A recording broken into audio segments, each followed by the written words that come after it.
mengunjungi sebuah negara di Timur Tengah yang masih kuat Islamnya.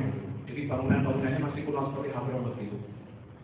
Terus diajak naik ke tempat azan di soto di atas lantai paling atas. Terus mendengarkan suara azan satu kota. Nangis, dengar suara nangis. Dia nggak paham artinya, dia nggak ngerti apanya, tapi dia dengar itu nangis. Sungguh indah sekali nangis. Kalau itu Islam saya mau dengar ini kok agak pribadi.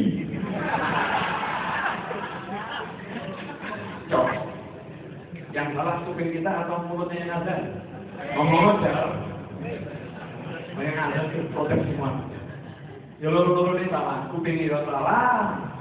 Azan ya Pak, salah. Soalnya azannya tidak ikut tuntunan Nabi Muhammad SAW. Tuntunan Nabi azan kudu suaranya betul? Oh namanya MC-nya Allah kok. Yang wara-wara Allah wakili Allah manggil, yang wakili Allah dengan tugas Allah wakili. Masuk takbir masjid dengan jemaah ben sak masjid menunggu boleh suci suaranya penak sama suara ya. Takbir masjid itu ya, masjid ini syarat jadi muazzin di masjid ini adalah suaranya harus enak, yang suaranya tidak enak jadi yang datang saja untuk sholat. Paham? Jelas? Apanya yang jelas? Ini contoh ini bid'ah yang nggak dibahas begini, betul kan? Iya, mestinya yang begini kan juga kalau saya jadi presiden tahun 2015 nanti. Ini kan mau pemilu kan? Ya, 2014 pemilu. 3.000 materi siap-siap pilih saya 3.000 materi. Itu saya buat satu peraturan di negara ini yang suara tidak enak tidak boleh jadi muazzin karena mengganggu suaranya ketenangan bermasyarakat. Saya jadi presiden begitu. Setuju? Ya setuju, saya tidak di tempat. Gua lah jadi presidennya. Cuma humor. Kalau saya jadi presiden ada peraturan nomor 2. Setiap pejabat yang akan dilantik menjadi pejabat negara. Kalau dia itu seorang muslim, maka pelantikannya tidak terjadi di siang hari. Saya ikuti sunnah Nabi, pelantikan wali, pelantikan rasul itu terjadi di malam hari. Maka biar pejabatnya jadi pejabat Allah, bukan pejabat yang menjadi penjahat. Makanya para pejabat ini saya ajak masuk ke dalam masjid, kemudian secara langsung seluruh channel televisi wajib menyiarkan pelantikan jabatan ini langsung dipimpin oleh presiden. Kemudian saya akan katakan kepada seluruh umat Islam, mari bersama-sama kita bacakan surat Yasin. Al-Fatihah dan Yasin dengan niat kalau ia menjabat nanti tidak jujur dan berbuat korupsi serta berbuat boleh kepada masyarakat, semoga segera mati. Al-Fatihah. Indonesia pakai AKP. Presidennya mau NU.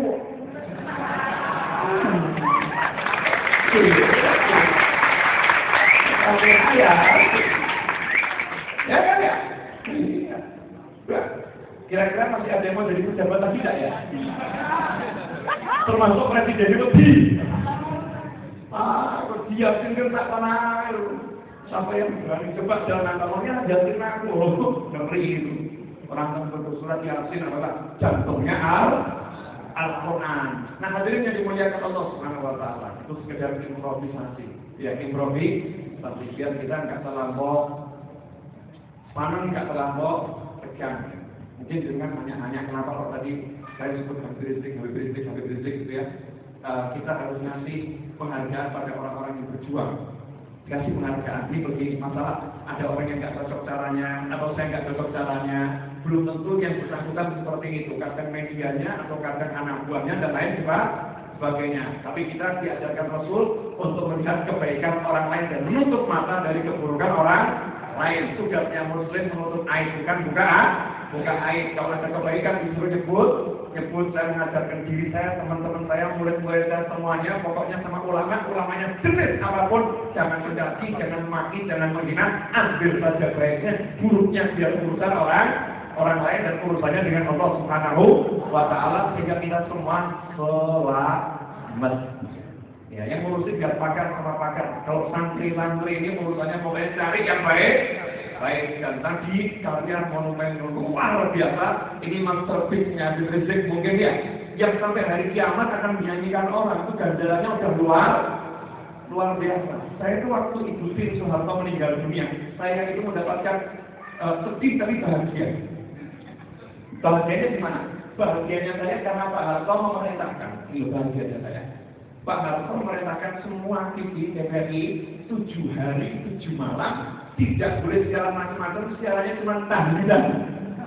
Betul. Waktu saya yang Wahabi, yang Salafi, yang anti tahlil, yang anti maulid, anti yasin, gerilya mati-matian, yang orang nggak yasinan tahlilan, Pak Harto ngomong tahlilan seminggu Indonesia tahlilan bersama. Itu saya bilang ini cukup sebagai kebaikannya Pak Harto bin Abdul Sunnah wal Jamaah. Kalau saya ini kok harus wal Jamaah, gue jabatan kok orang ini kayak ngono. Paham? Makanya saya nanti minta muncul sampaikan di mana-mana. Pak RT, Pak RW, Pak Camat, Pak Lurah, Pak Gubernur, Pak Bupati, jenengan Muslim, menawi jenengan Muslim, 17 Agustus kedah diramaikan. Betul? Dimeriahkan. Kenapa? Syukur kepada Allah atas merdekanya negara yang kita cintai. Ini makanya kita tiap hari Senin kalau hormat bendera, bukan hormat sama kain, hormat bendera, karena di balik bendera itu banyak darah syuhada yang mengucur. Yang kita hormati adalah para syuhada yang berjuang, artinya hormat bendera, hormat kepada para aulia wassalihin. Nah, kalau dikasih kemerdekaan sama Allah syukurnya seperti itu, nah jangan dikasih nabi sama Allah syukurnya bagaimana? Makanya kepada segenap pejabat saya serukan himbauan dengan sangat penuh semangat, bulan ini segera adakan rapat untuk merapatkan semua barisan menyambut datangnya bulan Maulid Nabi Muhammad Sallallahu Alaihi Wasallam.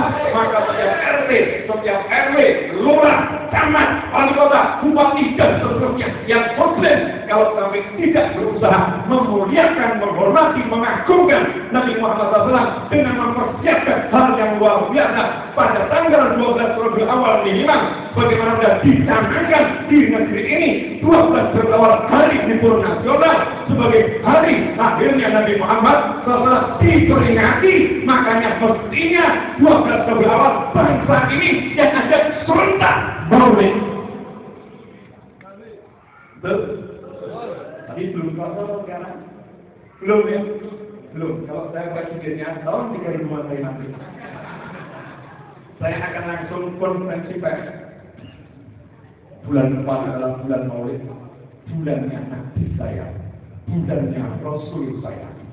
Makanya saya minta segenap umat Islam agar bangsa ini barokah, agar bangsa ini awet merdekanya. Maka saya minta seluruh umat Islam mulai sekarang banyak-banyak sholawat, dan nanti tanggal 12 Rabiul Awal setiap masjid, setiap musola harus mengadakan sholawatan dan maulidan. Asik tak kira-kira? Lalu jangan belum begitu. Masuk bulan Maulid ya kayaknya biasa-biasa lain. Saya dengar di Madiun itu kalau masuk bulan Desember meriah. Betul? Betul. Lampu-lampu menyala. Betul. Gara-gara apa? Tulisan yang jujur, tulisan anak kecil. Gara-gara itu beritanya di Indonesia terkenal tuh Madiun. Iya bener, nyala lampu-lampu. Bagi udah dekat tanggal tersebut, lampu-lampu semakin menyala. Oh, saya kagum dengan semangatnya itu. Kagum dengan semangatnya. Nah, kita ini masih nanti bulan Januari kan bulan Maulid ya. Nah, jenengan kira-kira siap-siap apa?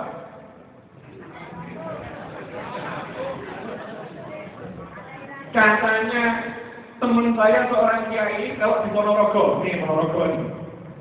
Warga Ponorogo boleh tersenyum bahagia. Katanya dulu, sekarang nggak tahu. Dulu, itu dulu. Sekarang bagaimana? Nggak tahu. Makanya saya mau cari tahu. Kira-kira masih begitu atau sudah tidak begitu lagi dan jadinya begitu. Dulu warga Ponorogo itu pelihara ayam dari mulai masih bayinya ayam namanya apa? Apa? Kutuk sama kutuk itu lain. Kutuk ini dipelihara sampai jadi besar. Tiap hari dikasih makan, dipelihara. Ditanya sama orang-orang, kenapa kamu pelihara kutuk? Jawabannya, kutuk ini saya rawat biar nanti bulan Maulid bisa disembelih untuk peringatan Maulid Nabi. Setiap rumah nyumbangkan satu ingkung. Ingkung atau ingkung tertular. Sebenarnya lah terpitik digoreng, ya. Betul? Itu dulu. Sekarang, ya ayam, pelihara ayam kamu, buat Maulid.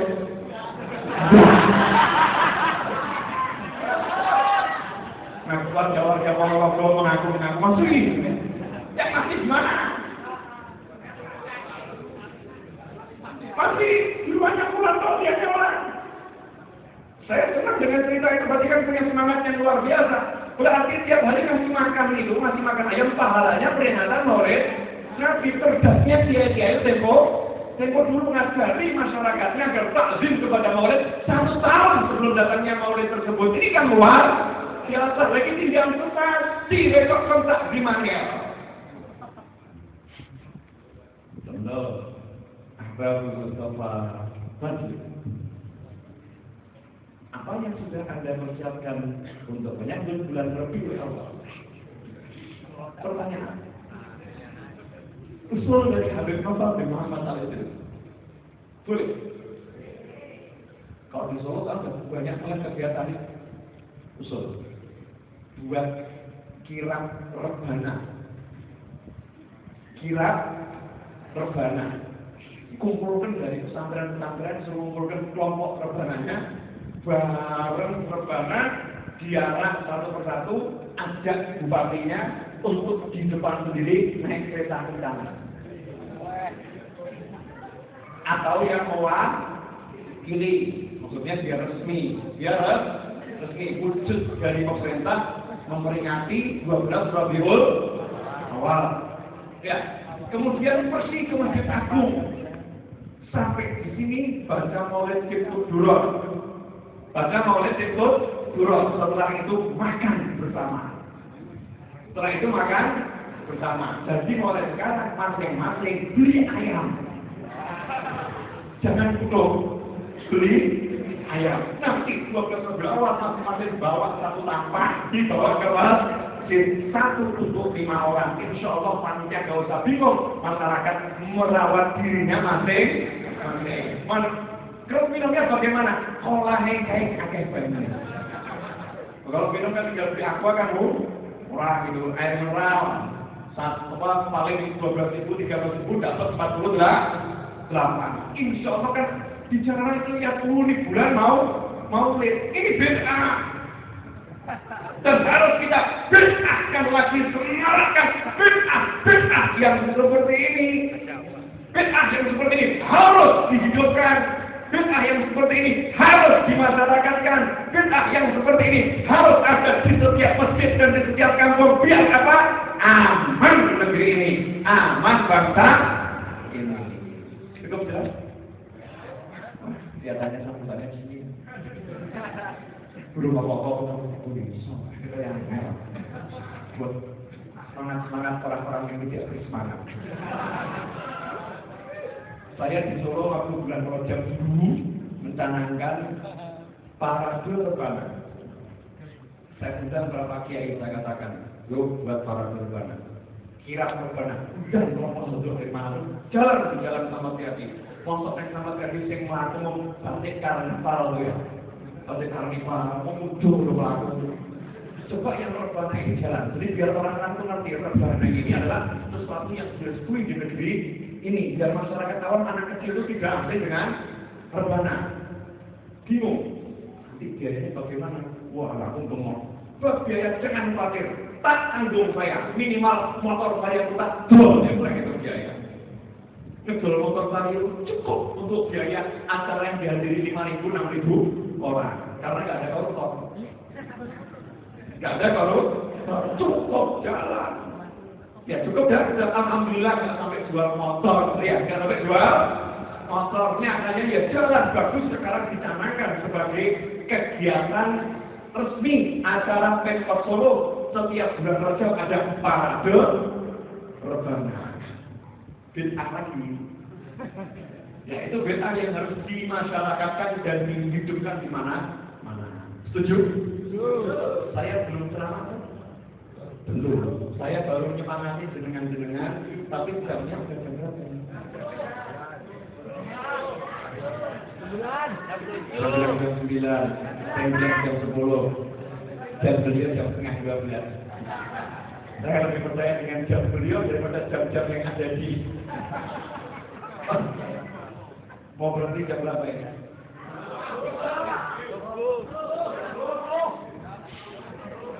Ini repot ini. Saya itu sampai subuh tidak apa-apa, ya jadi masalah kajian dari Busir. Ya di Busir itu kan banyak yang nunggu. Ya kan? Jadi sampai malam-malam gitu. Paling call-nya jam 12 ya. Itu call. Jadi kalau nggak call ya setengah 12 sampai 10. Setuju? Setuju nggak setuju yang punya mulut saya? Dengan kalau masih pengen duduk ya duduk saja, nggak masalah. Saya pergi nggak masalah. Oh, duduk diam di masjid nggak dengar apa-apa, ganjaran atau ganjaran? Ganjaran. Enak di masjid itu duduk lamun ganjaran, duduk zikir ganjaran. Tidur di masjid juga dapat kan? Ganjaran. Asal tidurnya pakai adab, tidur nggak usah adab, berusuk. Ya, hati yang dimuliakan Allah Subhanahu Wa Taala. Itu tadi sekedar menyemangati. Sebentar lagi bulan Maulid. Satu bab saja yang ingin saya bahas, karena babnya kan banyak ya. Satu yang ingin saya bahas. Ini kan banyak orang-orang ngomong begini. Gak banyak sih, gak banyak. Tidak banyak tapi vokal. Orang kayak ngomongnya, tapi suaranya banter. Ya, orangnya gak banyak, tapi suaranya banter. Tulisannya juga lagi ngomong begini. Apa itu maulid? Maulid itu sarana Habib dan Kiai untuk cari duit. Ini ucapan orang saya bahan. Kalau kata guru saya, harakatul mazmum. Ayam itu kalau disembelih sudah putus, kan kejut-kejut. Nah, ketika kejut-kejutnya ayam disembelih itu kan keras luar biasa kan? Keras luar biasa. Melebihi ketika sebelum disembelih. Nah, ketika antara aku ya sebenarnya mau ini mencolok-mencolok. Nah, orang-orang yang tidak suka tahlilan, jasinan, salawatan, maulidan dan sejenisnya, karena kehabisan bahan, susah menghadapi ilmunya para ulama, ilmunya para kiai, ilmunya para habaib, tidak bisa menghadapi entah aneh ngomong maulidan, jasinan, salawatan, kisah kiai, kalau habis dari itu duit. Ya, ini kalimat begini nggak perlu ditanggapi, nggak perlu ditanggapi. Karena kalimat kampungan, kalimat tidak ada dasar ilmiah sama sekali. Andai kata nanya, seorang guru ngaji dibayar karena belajar ngaji, wajar atau nggak wajar? Wajar. Ada guru ngaji ngajari ngaji, sama yang diajari tidak dibayar, ini wajar atau kurang ajar? Tugasnya yang ngajar jangan cari uang. Tugasnya yang belajar kalau punya sesuatu berikan kepada yang mengajar. Kan memang timbal baliknya seperti itu. Ini terjadi dalam apapun. Baik saya ngajar bahasa Inggris misalnya, saya ngajar matematika misalnya. Mana ada sekarang di ya sekolahan yang total gratis, yang ada pesantren gratis. Kalau sekolahan total gratis, saya belum ketemu mesti ada iuran ini, iuran itu dan lain sebagainya. Betul kan? Dan ini apakah dikatakan ini itu sekolah sarana guru-guru cari duit? Ya enggak. Memang ada orang cari ilmu, yang cari ilmu dia punya kelebihan diberikan kepada yang mengajar. Yang mengajar kalau punya kelebihan diberikan kepada yang lain. Dan terus kalau misalnya para ustaz, para habaib, para kiai yang mengajar dapat uang, apakah uangnya dikonsumsi untuk kepentingan pribadi? Kalau iya, maka itu termasuk ulama su. Ulama yang niatnya menjual agama untuk mencari dunia. Alhamdulillah, para kiai, para habib, para ulama yang saya temui nggak begitu. Kalau punya uang, uangnya ya didom buat masyarakat. Di pesantrennya gratis, atau paling tidak diskon besar-besaran. Mestinya orang tinggal ngontrak rumah, misalnya 1 bulan 200.000, 1 bulan 150.000 ngekos. Di pesantren kiai ini tinggal di situ per bulan cuma 50.000, cuma 100.000, dapat makan, dapat minum, dapat ilmu, yang lain sebagainya. Nah kok bisa yai membiayai itu dari mana? Ini hasil kalau di pengajian dapat barokah ini untuk membiayai salah santri dan seterusnya di pengajian membiayai ngasih makan yang hadir. Dan dari mana semua itu? Dari rakyat, oleh rakyat, untuk rakyat. Itu prinsipnya para ulama. Jelas kan? Jadi ucapan begitu ucapan yang tidak mutu. Yang kedua, ada orang yang ngomong kelompok mutu. Ini kelompok yang kedua ini yang ilmiah, yang pinter atau mungkin sok keminter. Ya, ada yang pinter, ada yang sok keminter. Jangan puja Nabi. Memuja Nabi itu menuhankan Nabi. Nabi tidak boleh dituhankan. Tuhan itu cuma Allah. Tuh yang salawatan maulid muja Nabi berlebihan, berarti mereka menuhankan Nabi. Maka yang seperti itu tidak benar. Saya bilang orang ini goblok.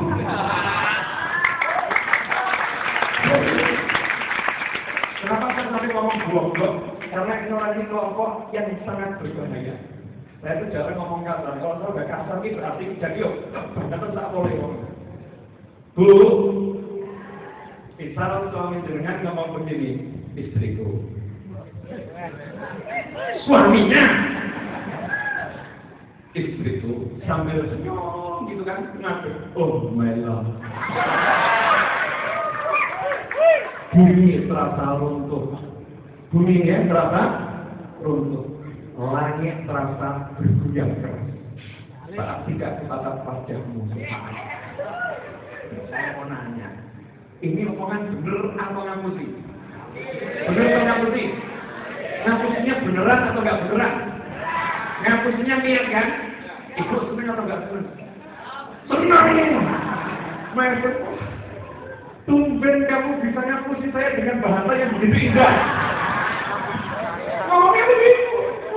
Mesem ngapusi tapi mesem, itulah indahnya wanita. Walaupun bapak-bapak bohong ini tetap tersenyum dengan penuh ikhlas dari tubuh hati yang paling dalam bahkan dasar jiwa. Tidak seperti bapak-bapak, udah dikasih jujur tetap tidak menghargai ya Bu ya. Hadir di sini orangnya. Kita lanjutkan ya. Istriku yang ini, suamiku. Misal saya jadi orang di kelompok tersebut melihat ada suami muja istrinya seperti itu, terus dia ngomong, stop, jangan puja istrimu, kamu menuhankan istrimu ya.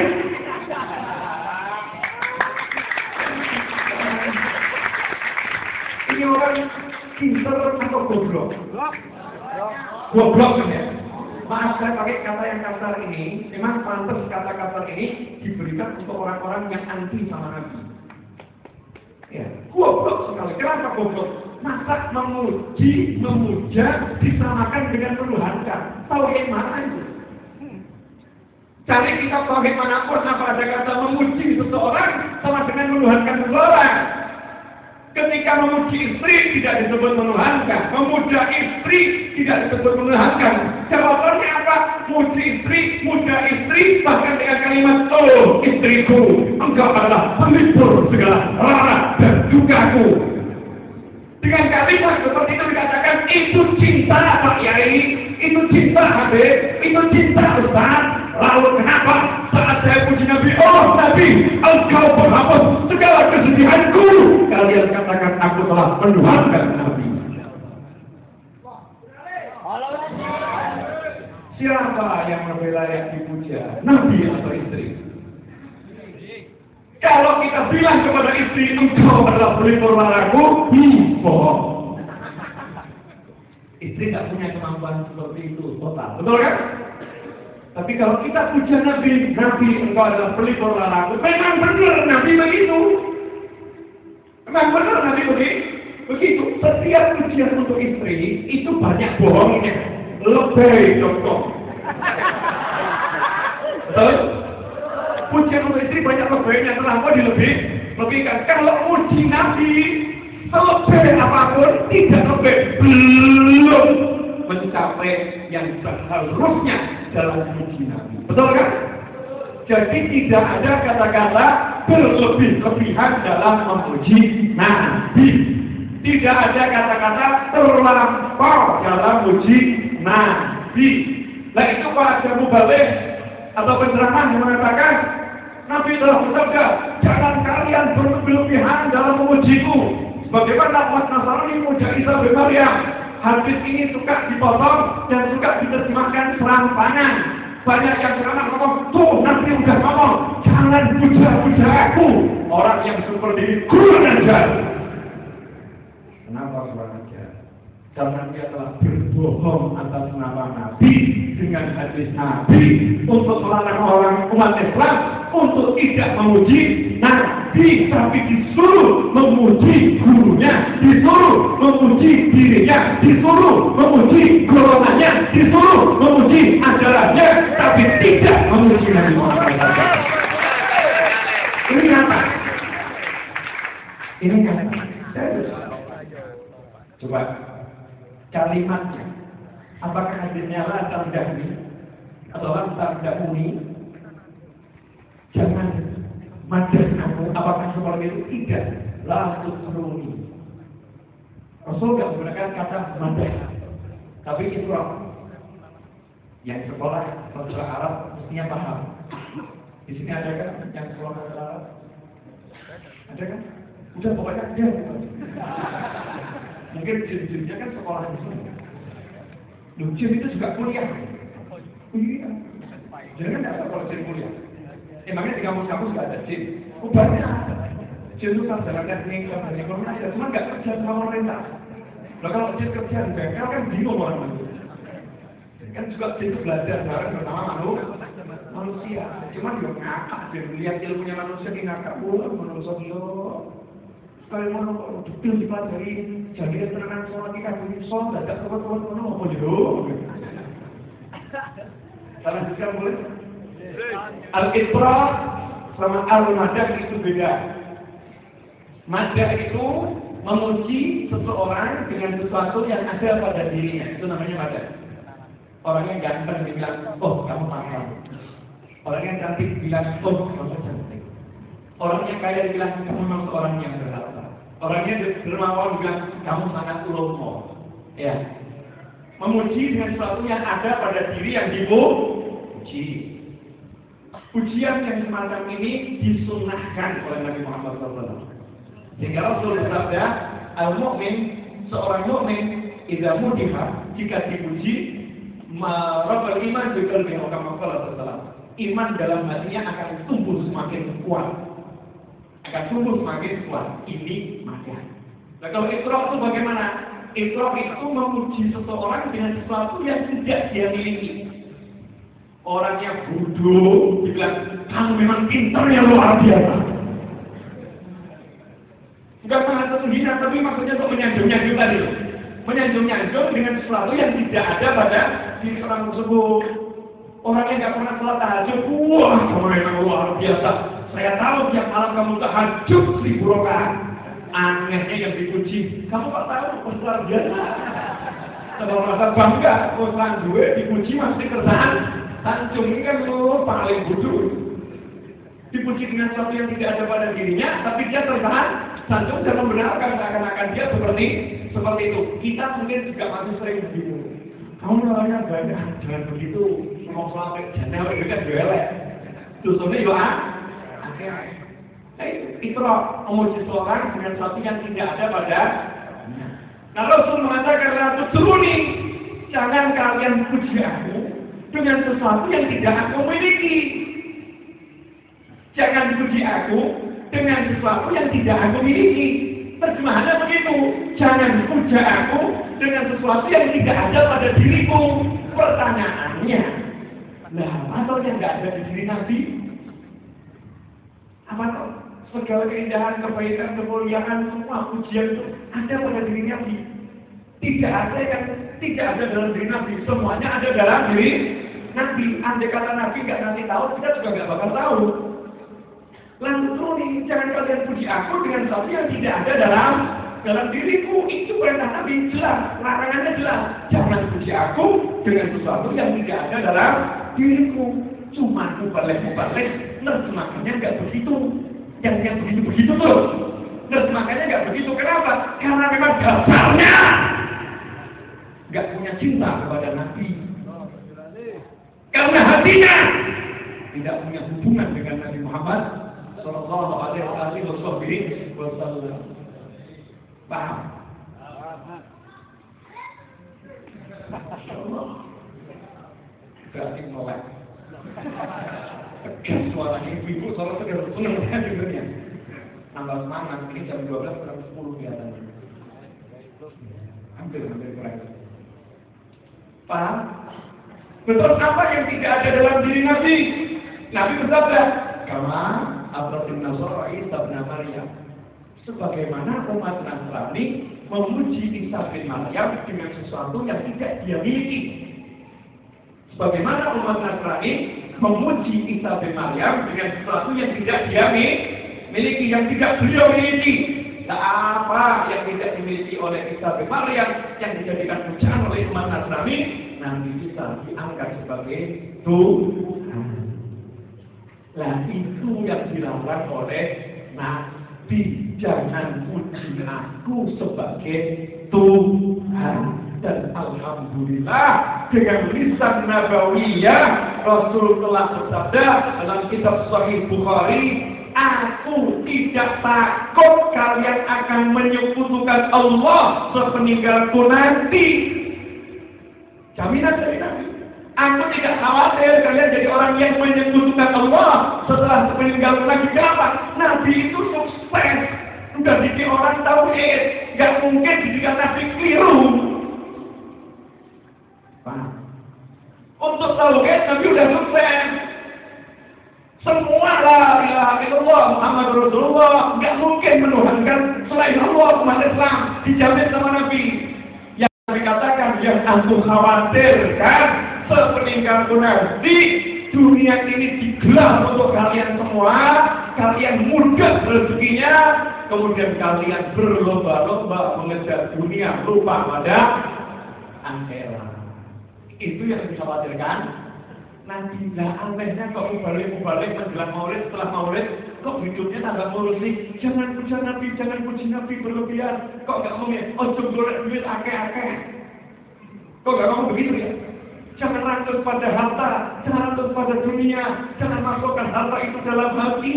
Kok gak begitu ya ceramahnya? Padahal yang dikhawatirkan Nabi itu seharusnya kan fokus dakwahnya ngurusi itu, justru fokus dakwahnya kok ngurusi urusan-urusan yang tidak dikhawatirkan Nabi. Bahkan jelas Nabi memberikan himbauan, jangan puji aku dengan sesuatu yang tidak aku miliki, yaitu puji Nabi sebagai Tuhan. Artinya, contoh, saya ngomong sama Abu Hussein, jangan puji saya ngapain ya? Jangan puji saya ngapain, artinya dia yang ngomong yang semacam sekarang kita loh, cuma orang ganteng soalnya. Artinya kalimat Nabi itu bukan larangan memuji, justru anjuran.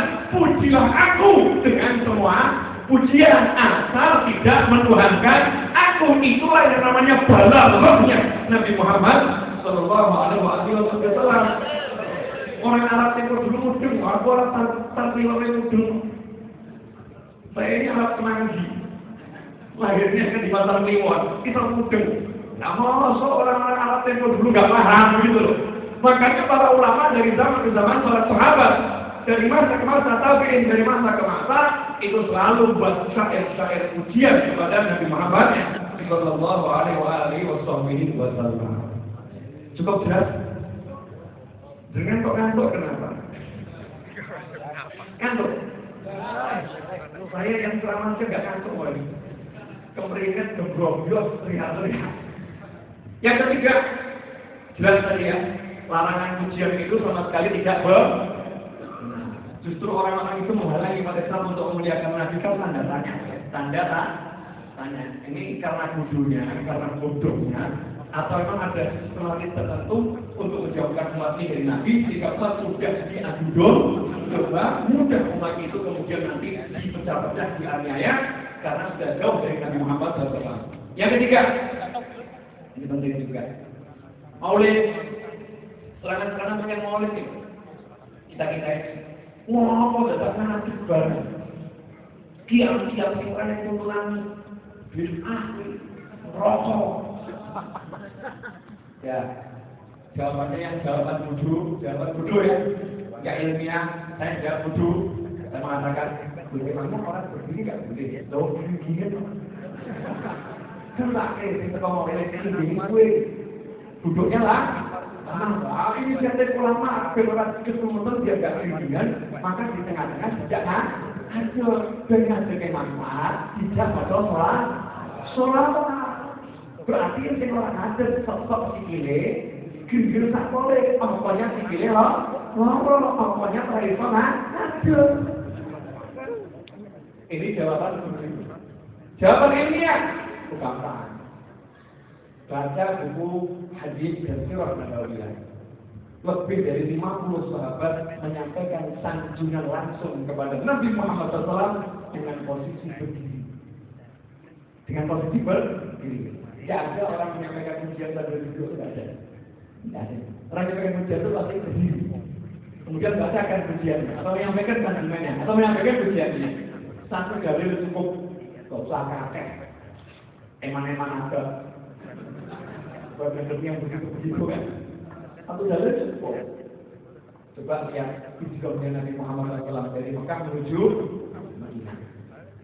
Syair pujiannya sampai sekarang ingat atau nggak ingat? Ingat. Pernah nggak Nabi melarang umat Islam? Jangan dipuji aku dengan celaan berjualan. Ada nggak? Nggak ada kan? Bahkan Nabi bahagia Rasul senang, betul kan? Saya nanya, yang datang bulan purnama atau kanjeng Nabi? Kanjeng Nabi datang, orang Madinah ngomong, bulan purnama datang. Saya mau nanya, ini puji atau muja? Bukan cuma puji, sudah muja itu. Menunjukkan rasa senang yang luar. Ya, Nabi datang dengan bahasa bukan lagi bulan purnama, yang paling purnama datang. Atau Madinah kita semua itu berarti orang-orang Madinah menyatakan diri beliau yang ada di Madinah seperti ada dalam kegelapan yang luar biasa. Itulah tawadhu'nya sahabat-sahabat Nabi Muhammad SAW. Tawadhu'nya kaum Ansor kepada kaum Muhajirin. Tawadhu'nya kaum Ansor kepada Nabi Muhammad SAW. Mereka menyatakan kami ini gelap. Sekarang purnamanya datang. Dan ketika menyambut purnama datang tadi nanya, baca sejarah, ada tidak warga Madinah saat itu Muslim atau kafir yang sembuh? Sejarah menyatakan tidak ada satu warga pun yang duduk di rumahnya Muslim maupun kafir. Semuanya berdiri, yang bisa keluar dari rumah, yang tidak bisa keluar naik ke atas rumah. Bahkan nenek-nenek, kakek-kakek yang tidak bisa jalan naik ke atas rumah, berdiri di atas rumahnya, pengen lihat wajah Nabi Muhammad SAW. Kemudian mereka berdiri semua nabur.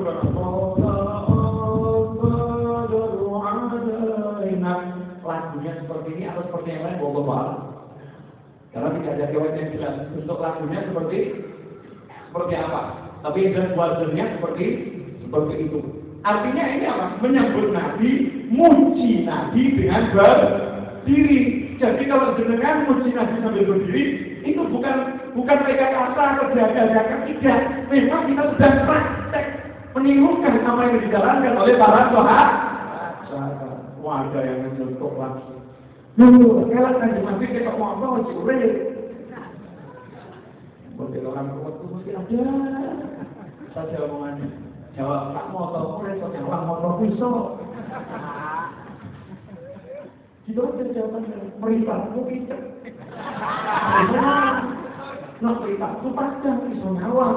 Kanjeng Nabi iki ana cegah karo aku, no awakmu ladoh. Makane waktu bersolat orang assalamualaikum.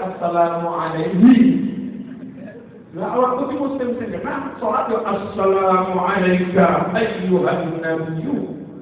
Salam sejahtera untuk engkau wahai Nabi. Neng ngarepku kanjeng Nabi, padahal Nabi ini makamnya di Madinah. Nah, assalamualaikum berarti kanjeng Nabi rawuh. No orang kanjeng Nabi sing rawuh, yo aku rawuh ke awakku ning ngarepe kanjeng Nabi. Makna istighfar adalah menghadirkan Nabi di hadapan kita atau kitanya yang ada di hadapan Nabi. Ucapannya bukan assalamualaikum tapi assalamualaikum. Salam sejahtera untukmu.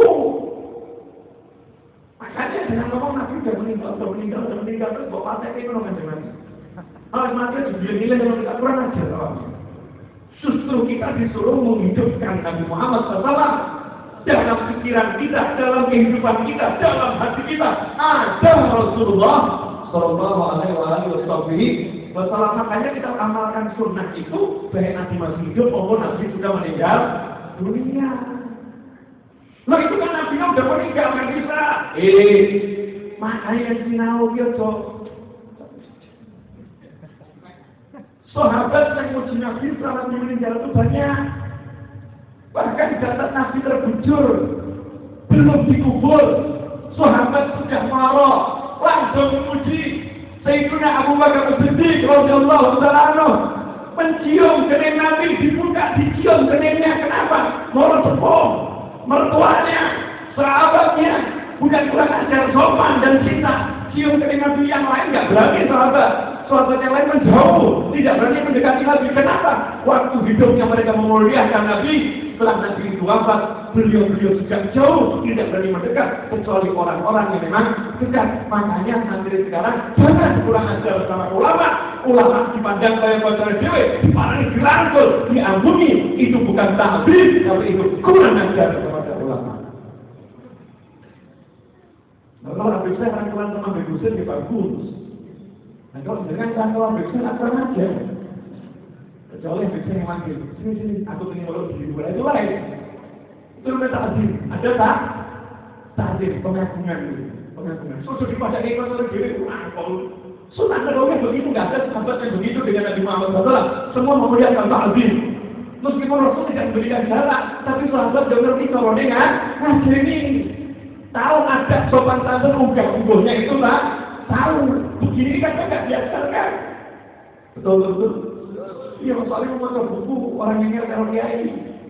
Ilmu itu bukan al-ilm di sutur, al-ilm di sudur. Ilmu bukan di tulisan.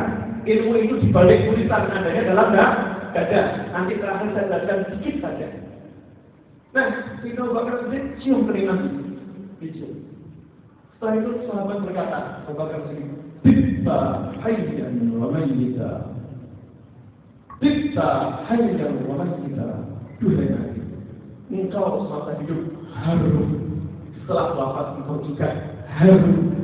Saya mau nanya, yang diajak ngomong Nabi sudah berbujur, sahabat memuji, mengatakan engkau harum semasa hidup dan engkau harum setelah meninggal dunia.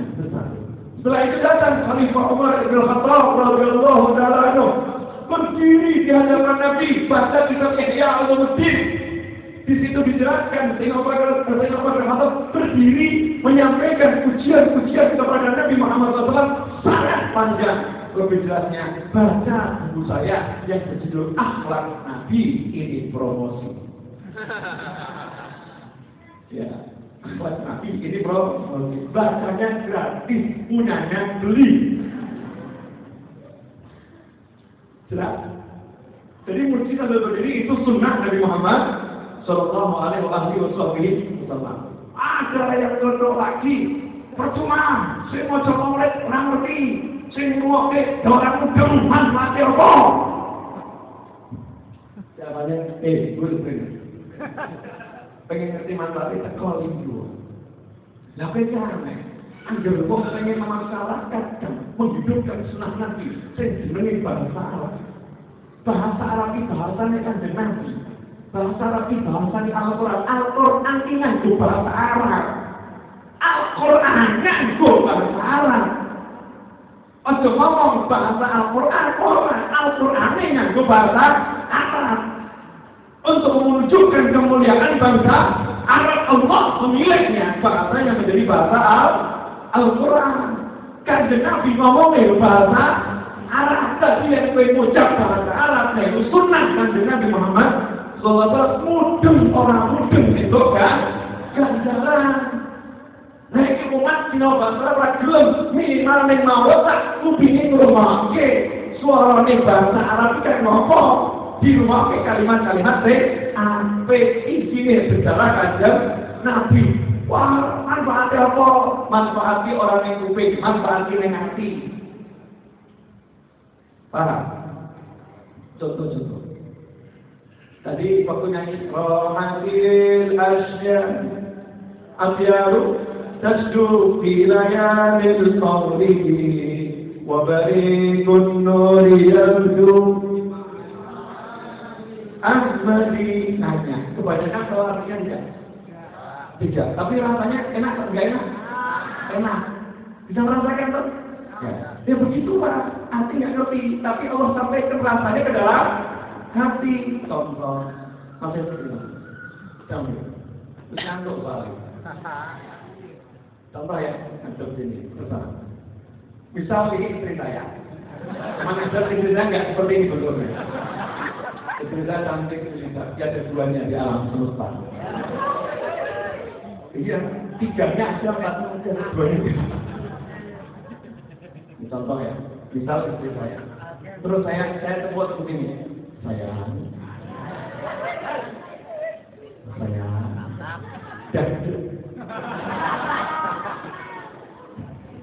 saya tepuk saya nanya yang rokok muda apa lagi?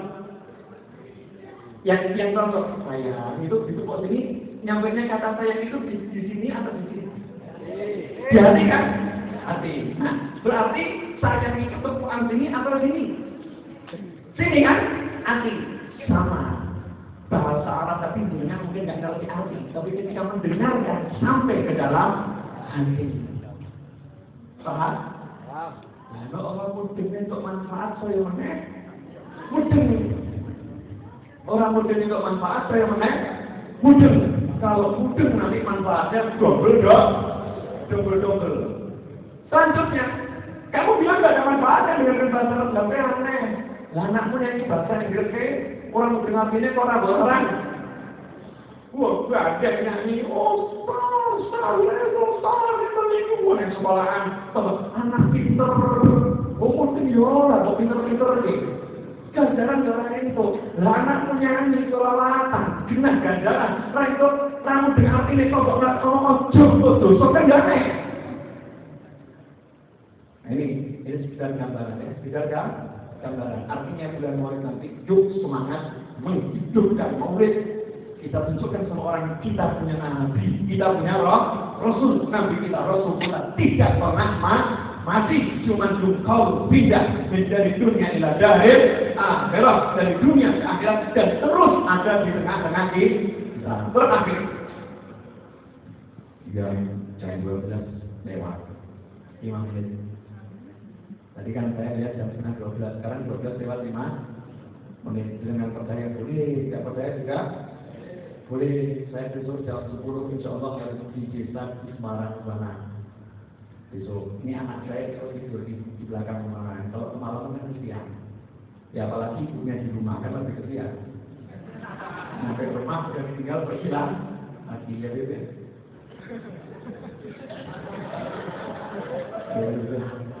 Bahasa hanya kita yang paham ya beb. Yang lain-lain yang boleh paham. Setuju beb? Hanya yang mengerti kan nggak mengerti jangan mengerti. Nah, ini kan bahasa kalbu begini paham. Ya ini walaupun tulisannya ya begitu tapi artinya lain. Soalnya kita kan ahlu sunnah wal jamaah. Kalau jamaah itu begitu. Kalau kita ngomong begini domestik kafe kan soalnya artinya nggak tuh. Nggak kayak kita tadi orang mudeng soalnya orang ahlu sunnah wal jamaah. Nah, terakhir, ilmu itu bukan tulisan. maaf ya, ini sesi terakhir. Insya Allah manfaatnya jawabnya Insya Allah 2 bulan atau 3 bulan lah masih. Atau datang saja ke rumah saya, Jalan Dehutan nomor 112 Semanggi Kota Solo, Jumat malam ada pengajian. Saya undang semuanya setiap Jumat malam ada pengajian. Khususnya tolong dicatat Jumat terakhir bulan Maulid, Jumat terakhir bulan Maulid jam 8 malam. Itu saya selenggarakan khusus itu jadi Maulid Akbar Masjid Ar-Rawdah. Yang datang bukan teman saya. Kalau habis masjid malah kalau dulu ini namanya ancaman.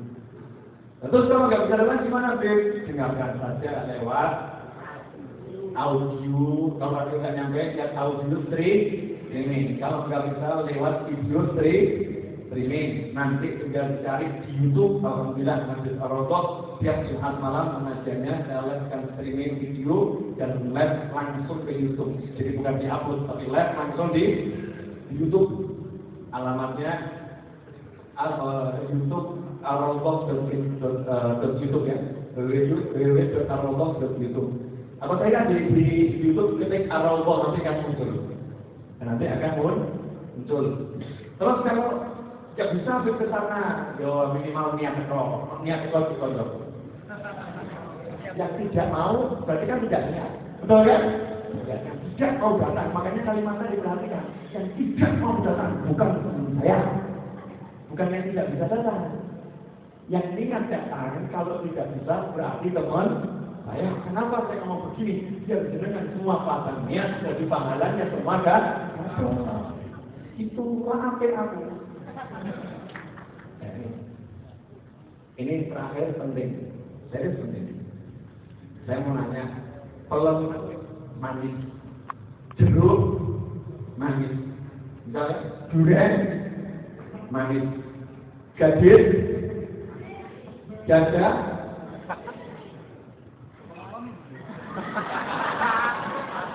ada anak muda nanya sama saya, Bu, gadis sama janda manis mana? Saya jawab janda. Kenapa? Umur 25 nonton istri saja. Istri Nabi berbijak janda atau gadis? Berarti janda lebih manis dari gadis. Ucapan ini akan membuat para janda bahagia.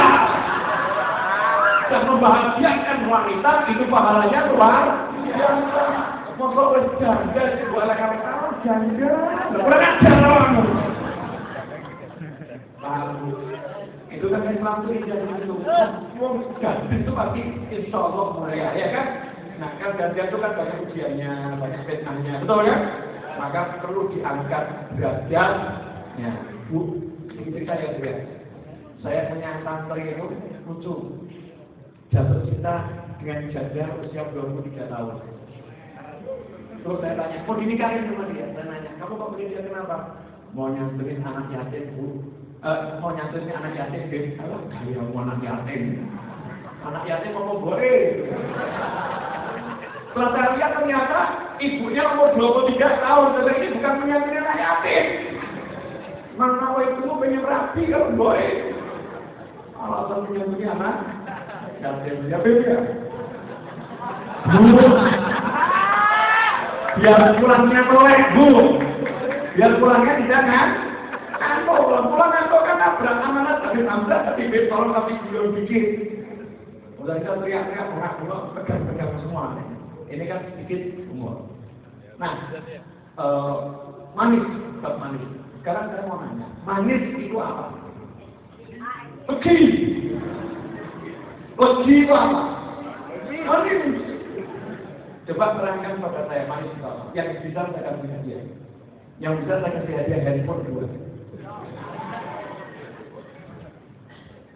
Bisa menerangkan sama saya manis itu apa? Saya kasih hadiah handphone 2. Kenapa saya kasih handphone 2? Saya kami tidak ada yang bisa. Betul? Misal ada orang dari planet Mars. Misal dari planet Mars datang ke bumi ini. Terus kita sedih peluk, kita ngomong ini loh peluk manis. Dia nanya, manis. Manis itu apa? Ya manis. Nah, manis itu bagaimana? Ya manis, gitu kan? Dan jenengan diterangkan manis itu apa bisa kan? Tapi kalau jangan jenengan ini loh manis apa no? Betul? Oh, manis itu begini, ya kan? Disuguhi teh. Teh itu manis dari manis harus mau teh manis apa baik? Manis. Karena dipikir dia manisnya modal sama bos. Kalau begitu di sini, ini kok lain? Oh iya, ini manisnya teh campur gula begini lain lagi. Oh iya. Dan kalau manisnya jeruk lain.